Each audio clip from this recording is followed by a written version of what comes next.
This next story is pretty near and dear to my heart. Uh, I was very close with all four of my grandparents. I had the privilege and honor of getting to spend a lot of time with all four of them. And all four of them, either when they died or their funeral, have a significant thing that happened that causes me to remember the exact timing.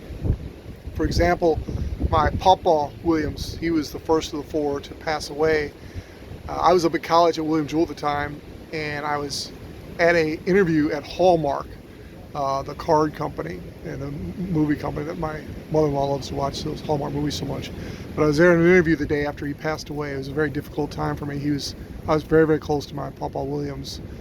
And then I remember Nany passing away, and her funeral, Nany Williams, again on my dad's side, her funeral was on the same day that the terrorist attacked the Twin Towers on that 9/11. That was the day of her funeral. So always be very memorable to all of us in the family on her funeral day.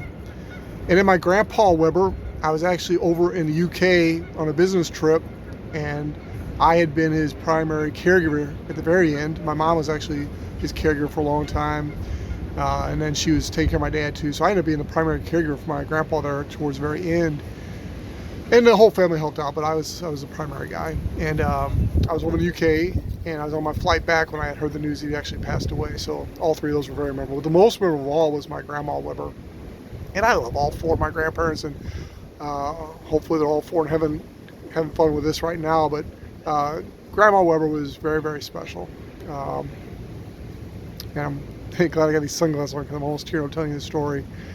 But I remember it was like a day or two after she passed away that I was speaking at a major conference. And it was probably the largest conference I'd ever spoken to at that time. There's about 300 people in the audience, people from all over the United States, and people had flown in internationally. And I was one of the keynote speakers. And I was sharing my story. I just shared about my grandmother's last days and my relationship with her. And I shared how difficult it was with her being on hospice, but how I remember she had a peace about her all the way through the whole process. She knew Jesus, and she just had a peace. And I remember sitting in the bedroom. She was in the hospice bed. It was over my mom and dad's house. And she kept falling asleep.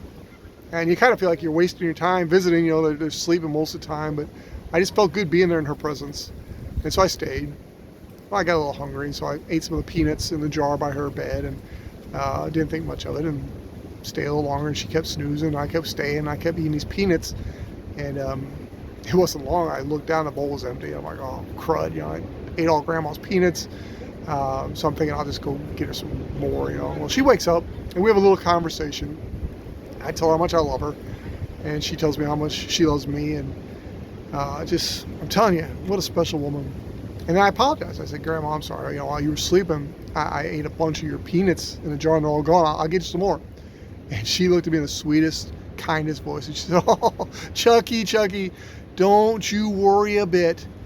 At my age and with my teeth, all I can do is suck the chocolate off. You're welcome to have them.